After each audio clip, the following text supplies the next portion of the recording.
Namasté, mes beaux amis d'amour, bienvenue à ce brin de sagesse bouddhiste et cette méditation en direct sur le thème aujourd'hui de l'importance de revenir à soi et de l'introspection, comment intégrer ces moments de présence dans la vie de tous les jours pour cesser de déconnecter, hein? On n'a jamais été autant connecté, mais autant déconnecté et peut-être aussi de soi.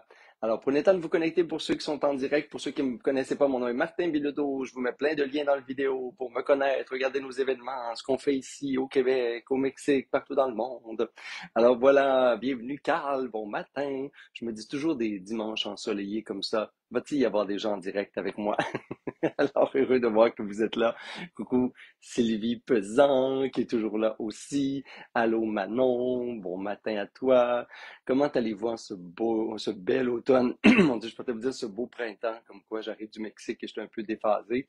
Euh, coucou Marie-Pierre, allô Nathalie, j'espère que vous allez bien. Belle sangha d'amour, ouais, je vois déjà le mot sangha qui passe. Pour moi, c'est un mot important. Namasté, tout le monde. Coucou Chantal. Ce matin, je vais prendre un temps, peut-être vous parler. On m'a beaucoup questionné les dernières semaines, puis pendant que tout le monde se connecte en direct, là, je prends toujours 2, 3 minutes. Alors, je voulais vous dire à quel point, pourquoi finalement c'est important pour nous, ce qu'on est en train de réaliser au Mexique, à Pacha Alegria, parce qu'il y a plein de trucs qui passent, vous recevez des infolettes, vous nous voyez sur les réseaux sociaux, il y a aussi tout ce qui se dit là, dans les corridors des maisons, de mes retraites ou des lieux où j'anime, etc. Le festival Pacheleria qui est là cette année, c'est vrai, notre première édition du festival. Tous ces espaces-là, pour moi, sont encore plus nécessaires aujourd'hui. Puis je regarde pas avec cynisme ce qui se passe dans le monde en ce moment, puis sur la planète, mais je me dis, qu'on a besoin tellement de reconnecter ensemble, de nourrir des espaces d'harmonie, de célébration, mais surtout de conscience, de fraternité, de connexion humaine. Je pense qu'il y a une médecine, hein, si on peut le dire comme ça, là, dans les traditions plus autochtones. Il y a une médecine de l'âme, il y a une médecine du cœur qui fait tellement du bien, puis pour le corps aussi, de se regrouper. Pour moi, c'est encore ça qui fait du sens. Tu sais, je pourrais juste donner des programmes en ligne, je pourrais faire des tournées de conférences devant des centaines de personnes. Je pourrais faire plein de choses différentes, puis des processus et des contenants différents, mais j'offre encore et toujours et beaucoup de lieux pour se rassembler. Je suis un ancien travailleur du milieu communautaire, travailleur de rue, intervenant psychosocial, directeur d'organismes communautaires. Depuis plus de 10 ans, j'offre des lieux de transformation puis d'éveil un peu partout dans le monde. Pour moi, c'est encore nécessaire et de plus en plus. On voit des jeunes déconnectés. J'entendais dernièrement un professeur d'université qui me disait, Martin, ça n'a pas de sens. Je suis en train d'enseigner à des jeunes à l'université en MBA en administration. Il dit, en deuxième année, ils n'ont pas encore eu un cours en présentiel. Je dirais pas l'université puis le lieu le plus en détail, mais ils n'ont jamais travaillé ensemble. Ils n'ont jamais vu un enseignant en direct.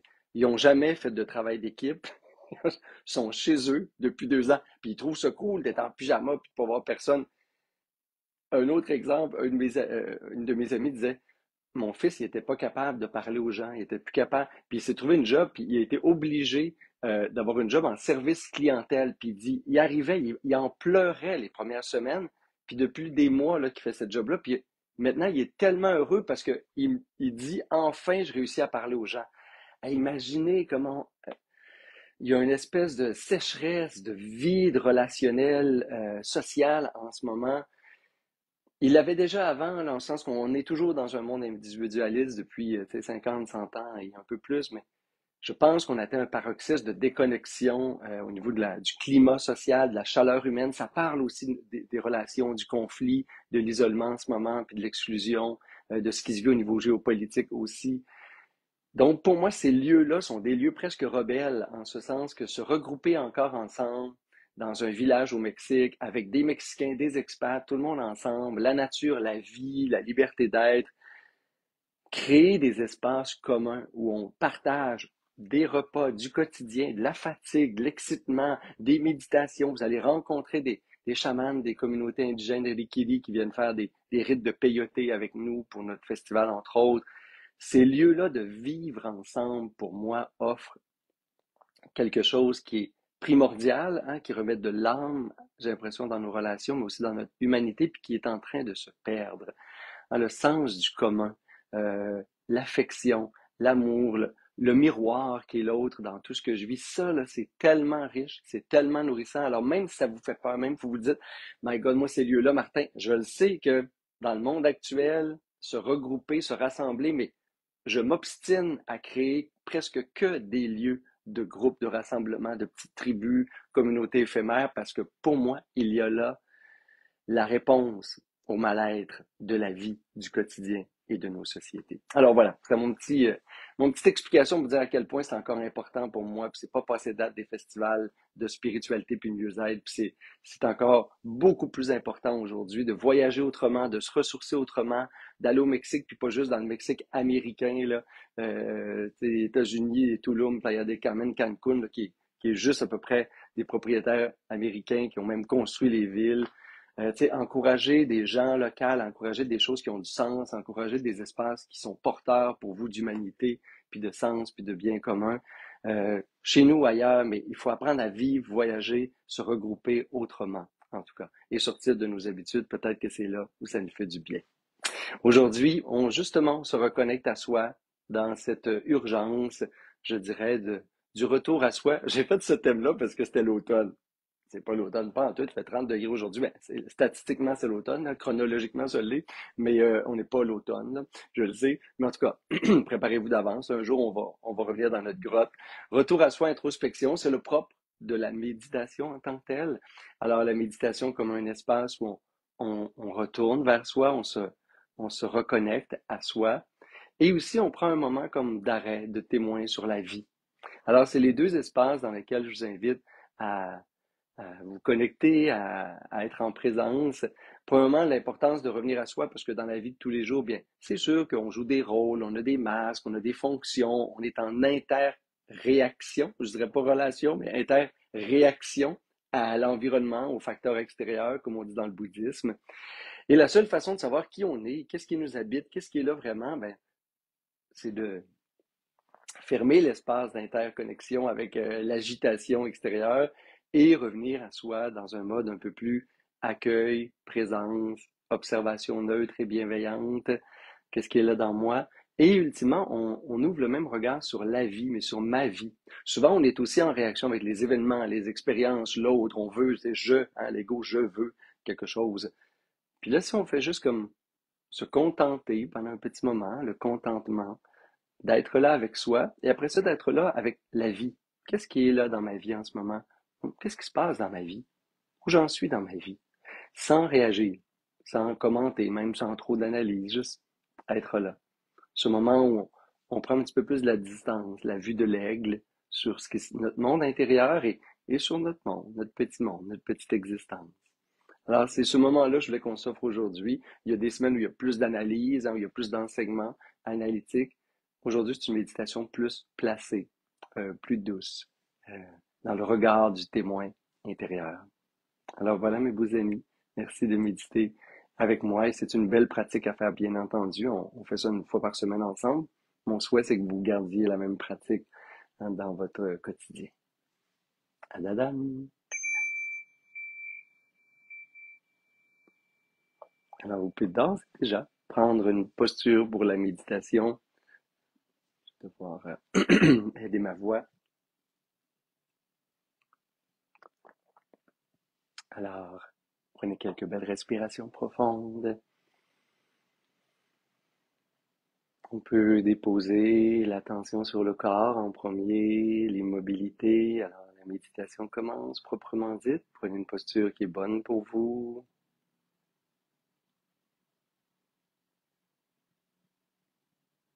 Et dans ce corps qui s'immobilise, on peut prendre quelques respirations profondes. Inspirez par les narines, expirez par la bouche.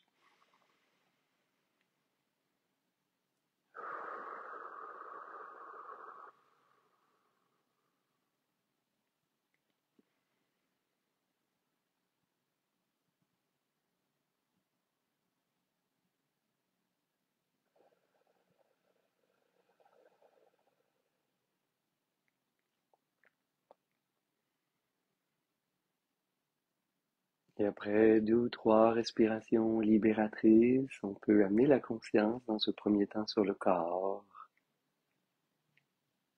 comment je me sens dans mon corps en ce moment. Le corps comme un espace d'ancrage à l'instant présent.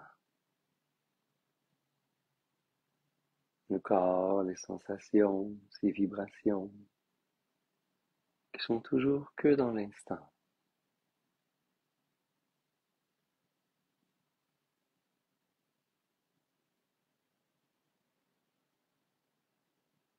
Et je fais l'expérience de mon corps comme de l'intérieur, en amenant l'attention sur les sensations, la posture, le niveau d'énergie.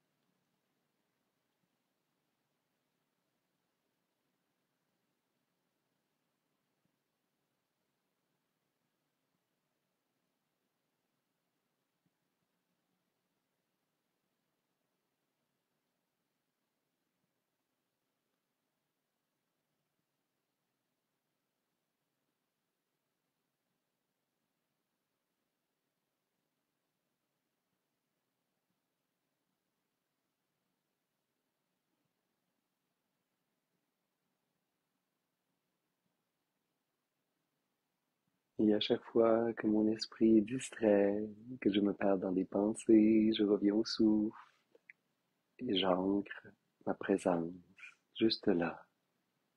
Avec la prochaine inspiration, j'entre à l'intérieur, comme si j'entrais à la maison. À nouveau, je prends conscience de mon corps, ma posture, les sensations.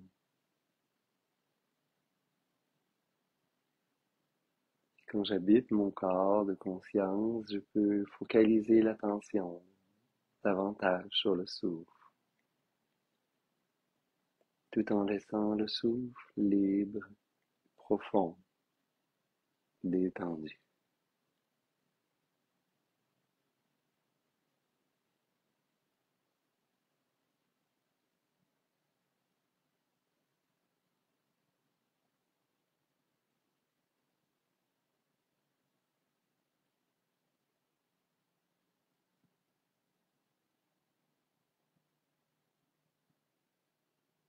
En contemplant la respiration, je prends conscience qu'en ce moment, je suis en parfaite sécurité, que tout le reste n'a aucune importance. Il n'y a que ce moment, que cette rencontre précieuse avec moi-même.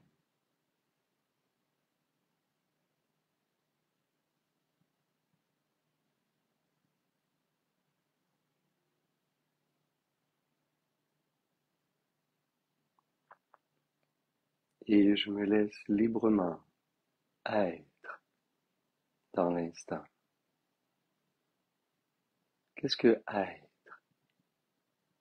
Si je lâche prise sur tout le reste, s'il me suffit d'être en présent, en ce moment.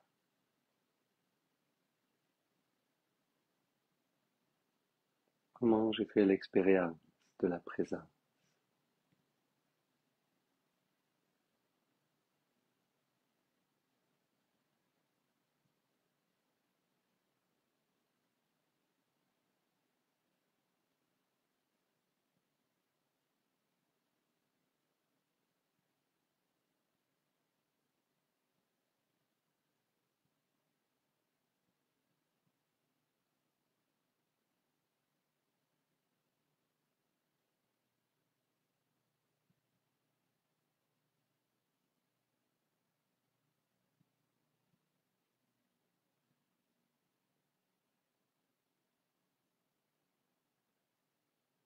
Et le corps reste immobile, la respiration naturelle, et j'y reviens à chaque fois que mon esprit est dispersé. Je n'ai pas d'effort à faire, je n'ai qu'à lâcher prise sur les distractions. sur l'agitation. Et je me demande, qu'est-ce que la présence? Qu'est-ce que être sans réagir? Qui suis-je quand je n'agis pas?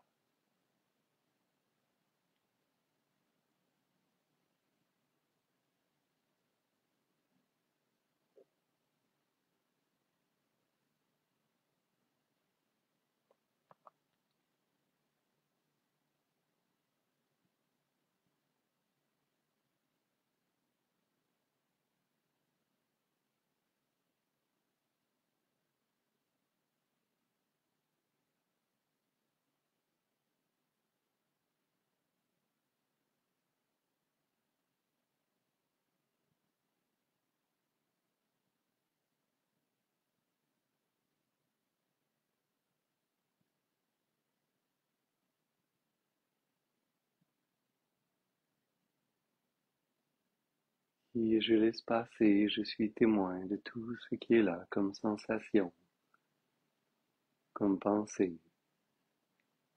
juste pour regarder ce qui est là à l'intérieur en ce moment. Qu'est-ce qui me traverse? Qu'est-ce qui m'habite? Et au lieu de suivre les sensations, de réagir aux pensées, aux émotions, j'essaie d'en être simplement le témoin, une présence qui observe avec bienveillance. Qu'est-ce qui est en moi? Comment ça va à l'intérieur? Et j'ouvre, je détends, je lâche prise, j'accueille.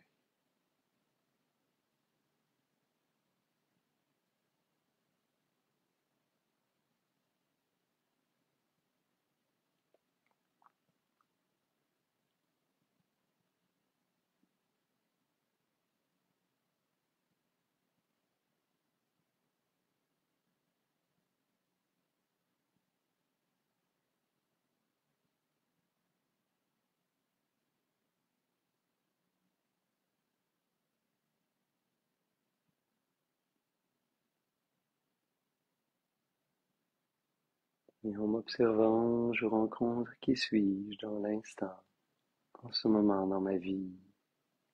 Qu'est-ce qui est là intérieurement? Qui suis-je en cet instant,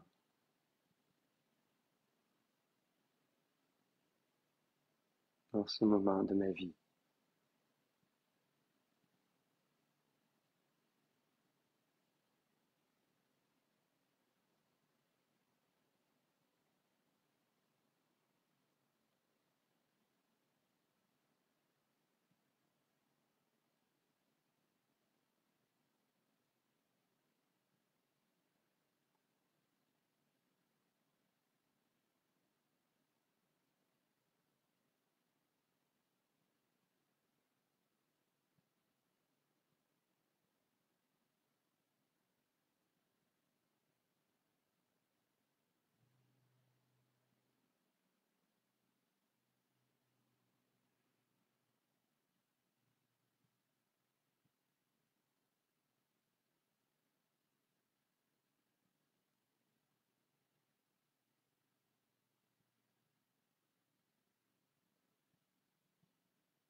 Et de la même façon que je regarde tout mon univers intérieur, les sensations, les émotions, qu'est-ce qui me traverse comme pensée ou image, je peux avec le même regard, curieux, bienveillant, comme prendre une diapositive, une photo de ma vie.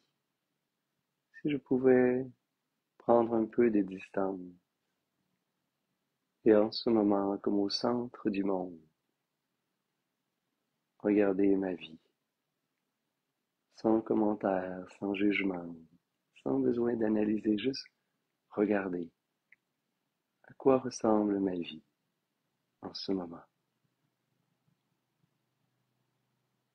Accueillir, observer, simplement.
Et je regarde et je suis témoin de ma vie, où j'en suis.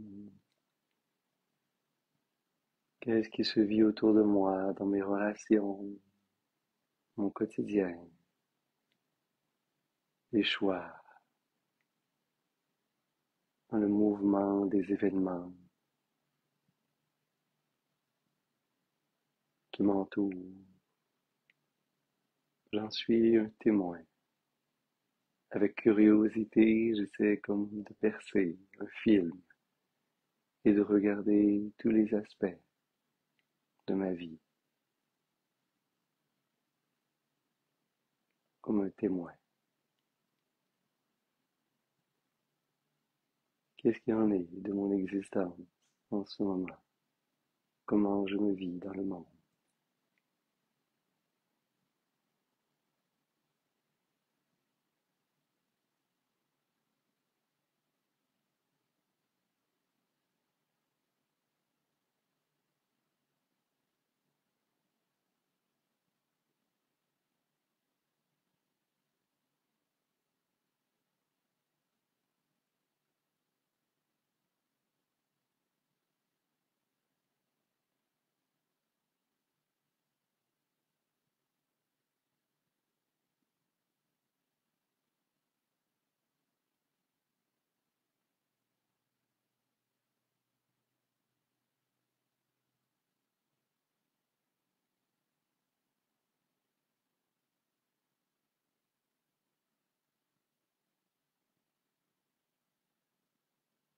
Où j'en suis dans ma vie, dans les différents aspects de ma vie. Et j'observe sans commenter, sans juger, avec une curiosité bienveillante.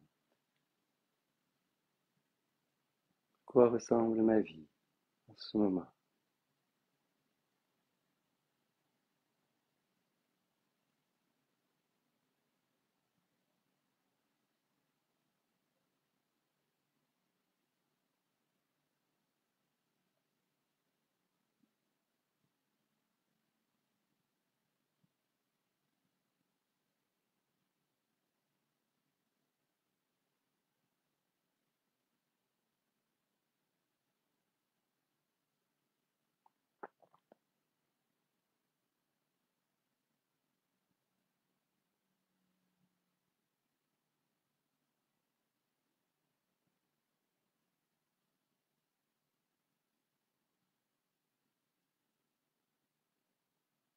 Et ultimement, je peux rencontrer qui suis-je, comment je vis dans le monde, et même quel est le monde qui m'entoure, la société, l'univers dans lequel j'appartiens. Qu'est-ce qui est là dans mon petit monde et le grand monde? Méditer, c'est ouvrir la conscience à l'infini, neutre et bienveillante à la fois, accueillir la réalité telle qu'elle est, sans fuite, sans distraction, sans rien transformer ou justifier. Où j'en suis dans ma vie, qui suis-je, que se passe-t-il dans mon monde, autour de moi?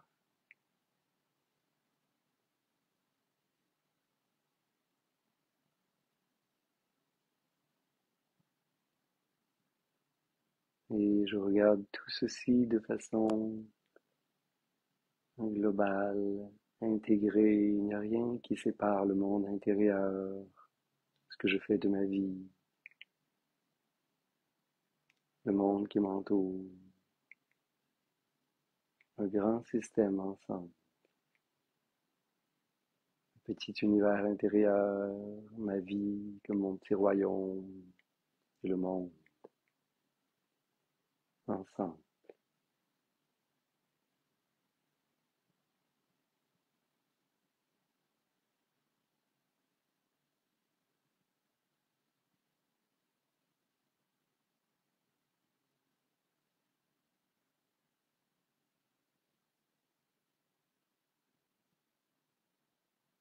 Et je peux doucement reprendre quelques respirations plus profondes.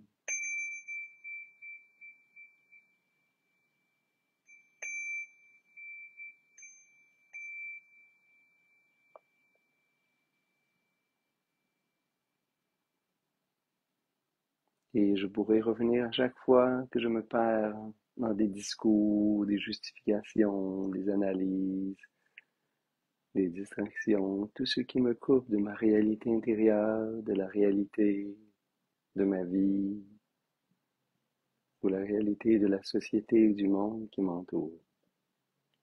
Je reviendrai là juste témoin, c'est tout.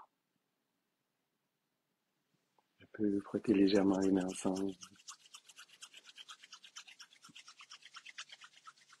amener cette belle chaleur et la conscience au cœur. On peut inspirer par les narines pour expirer bouche.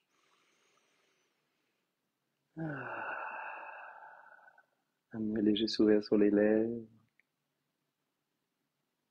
Et si vous voulez, on peut inspirer pour faire vibrer le son OM, intérieurement ou extérieurement.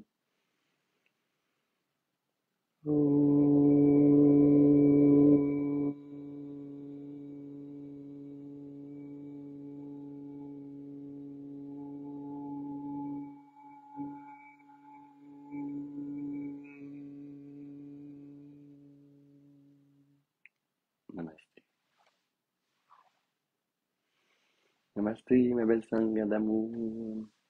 Et si vous voulez voir ces lieux dont je vous ai parlé, les festivals, les retraites au Mexique, ou juste venir vivre avec nous dans un lieu différent, humanisant, vous pouvez regarder, il y a plein de petits détails dans la description du vidéo ici, des liens, des sites web. Regardez ce qui est là, mais on est à une période de choix dans cette humanité qui tourne peut-être un peu à droite en ce moment, où l'exclusion, le cloisonnement, l'illusion d'être séparés les uns des autres est encore plus grand.